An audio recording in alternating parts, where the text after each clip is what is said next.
Pessoal, então nós vamos seguir aqui. Eu vou gravar a última parte do vídeo, tá? Falando sobre função do primeiro grau, para concluir a nossa ideia aqui, então, tá?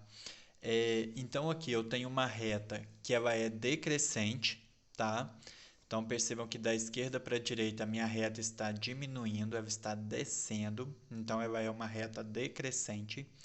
E aí a minha função nesse caso é decrescente. O meu coeficiente a ele é negativo, ele é menor que zero, né? Eu tenho aqui que o a é igual a menos 2, né? O exemplo que eu estou usando aqui é da função 8 menos 2x, ó. Então o a é menos 2 é negativo.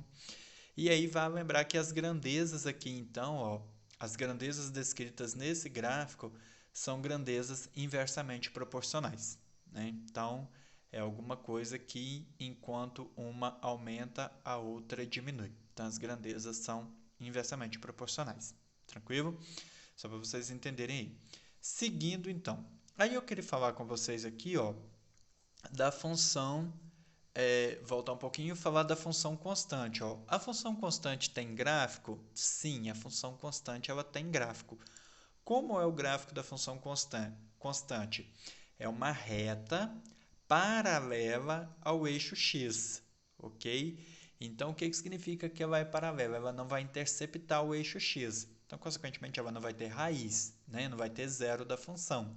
Ela vai ser só uma reta paralela. Então, no ponto aonde for o seu coeficiente b, você marca, pega uma régua e traça a sua reta e pronto. É só assim uma reta paralela a x, tá bom?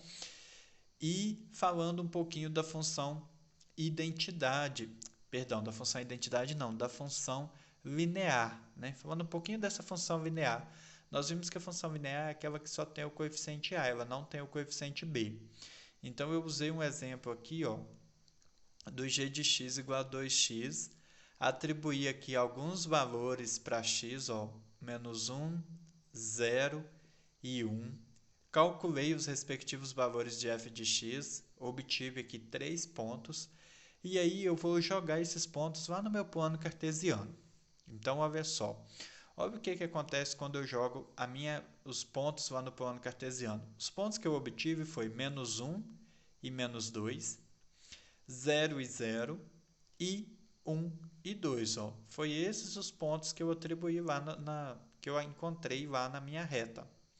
E aí, olha só, eu tenho uma reta então que passa na origem dividindo os quadrantes ímpares, né? Dividindo aqui os quadrantes ímpares 1 e 3. Então eu até coloquei aqui do lado um papelzinho com a informação, ó.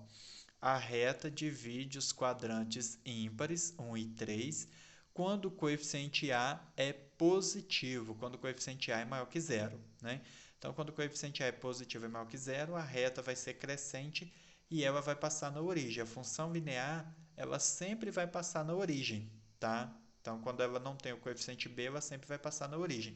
Porque o que faz a reta passar fora da origem é exatamente a presença do coeficiente b. E aí, aqui embaixo, eu peguei o mesmo modelo da função para explicar para vocês um detalhe dessa ideia.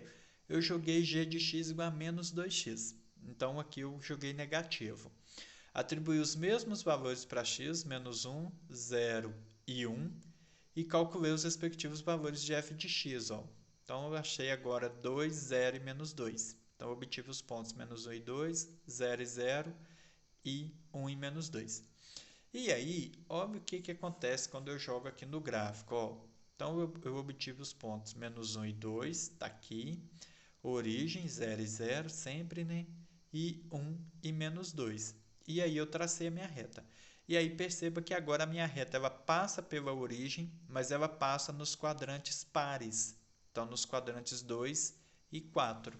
E aí eu coloquei de novo aqui a informação, ó, a reta divide os quadrantes pares, 2 e 4, quando o coeficiente a é negativo. Né? Quando o meu coeficiente a é negativo, então, a minha reta vai passar aqui nos quadrantes pares. Beleza? Então, só algumas informações para vocês assimilarem os gráficos das funções. Né? Eu falei das classificações delas, e aí, algebricamente, e aí para vocês assimilarem os gráficos das funções, a representação gráfica deles, né? Ah, caçando aqui a minha folha. Aqui.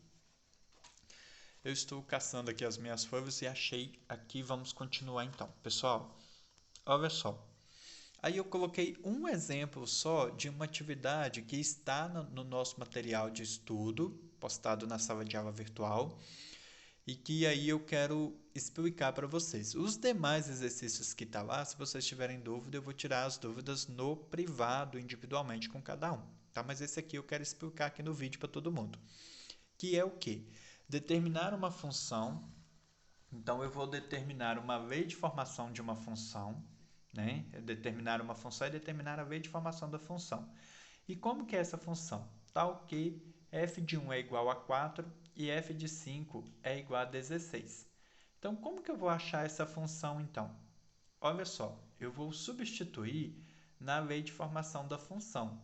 Quando eu digo aqui que f de 1 é 4 e que f de 5 é igual a 16, o meu x vale 1 e o meu f de x vale 4. E aqui eu tenho que o meu x vale 5 e que o meu f de x vale 16, beleza? Então, eu vou substituir esses valores aqui, ó. Então, ó, f de x é 4, o x é 1, tal, resolvi, multipliquei ali, chego na equação a mais b igual a 4. Depois, ó, 16 é o f de x, o x é 5, 5 vezes a, 5a, está aqui, mais b igual a 16. E aí eu tenho mais uma equação aqui. Gente, equação com duas incógnitas. Percebam que eu tenho isso, equação com duas incógnitas, duas letras, né? E aí, quando eu tenho equação com duas incógnitas, eu só consigo resolver se eu tiver essa notação aqui, ó, que é um sistema de equação do primeiro grau. Eu até anotei aqui, ó, sistema de equação do primeiro grau com duas incógnitas. Se você não lembra como resolve o sistema de equação do primeiro grau, eu sugiro você dar uma estudada nesse assunto, que ele é importante, e você pode também falar comigo e eu posso ajudar a explicar alguma coisa para você também, beleza? Depois tirar dúvidas no privado. Então, olha só, eu vou usar aqui o método da substituição. O que consiste esse método da substituição? Eu pego uma das duas equações do sistema, então eu tenho aqui duas equações, eu vou pegar uma das duas, vou isolar uma letra antes da igualdade, jogar a outra letra para depois da igualdade, e aí eu vou pegar o que eu vou obter desse processo e substituir na segunda equação. Então, olha o que eu fiz, ó, a mais b igual a 4. Eu resolvi isolar o meu coeficiente a. Então, isolei o a e joguei o b para o outro lado. Então, ficou a igual a 4 menos b. Né? Então, está aqui, 4 menos b. Aí, eu vou jogar o meu a, que vale 4 menos b, eu vou substituir na segunda equação. A segunda equação minha é 5a mais b igual a 16. Então, eu joguei 5 vezes 4 menos b, mais b igual a 16. 5 vezes 4 aqui é resolver a equação, né? Distributiva. Ó, 5 vezes 4 é 20, 5 vezes b, negativo 5b, mais b igual a 16. Resolvi a equação ali e tal, achei b igual a 1. Aqui embaixo, ó, achei b igual a 1. Voltei lá no passo que eu tinha, do 4 menos b. Voltei aqui no passo do 4 menos b, substituí o valor do b que eu encontrei e achei o valor do a igual a 3. Tá? Então, eu vou jogar que a minha função vai ser f de x, eu vou substituir os valores dos coeficientes a e b que eu encontrei na lei de formação da função e montar a minha função. Então, a minha função fica assim, ó, f de x, deixa eu fechar o parênteses aqui, f de x igual a 3x mais 1. Ó, o a foi 3, então 3x. O b foi 1, então mais 1. E aqui está a minha função, então. Tá? Resolvido pelo método, resolvido sistema. Sempre isso vai acontecer, tá? A gente sempre vai cair em sistema e aí vai resolver sistema. Então, precisa aprender a resolver sistema. Se não souber, tem que estudar. E aí, aqui fechando o nosso vídeo aqui, falando do estudo do sinal da função. É saber a função quando ela é positiva ou quando ela é negativa. Então, para a gente estudar o sinal da função, a gente observa os valores do f de x, tá bom? Que é o y aqui, ó. que é o f de x é representado no plano cartesiano pelo eixo y.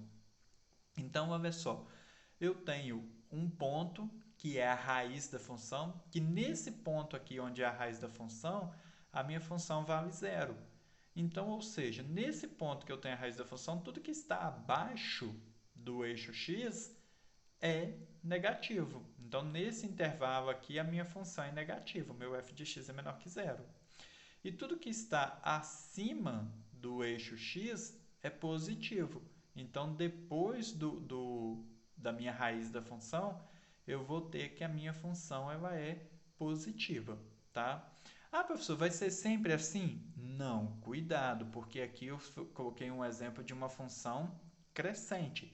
Se eu tiver uma função decrescente, vai acontecer exatamente o contrário, tá? Eu não fiz aqui não, mas na síntese que nós temos em PDF, lá vocês vão poder observar que acontece exatamente o contrário quando a minha função é decrescente, tá bom? Então, eu posso até fazer aqui rapidinho, grosseiramente, só para vocês verem, ó. A minha função decrescendo, ó. Quando chega nesse ponto aqui, ó, que é a minha raiz, esse ponto aqui é a raiz, é o zero. Esse ponto aqui a minha função vale zero. E aí percebam que depois da raiz, a minha função vai ser negativa. Então, aqui ela é negativa.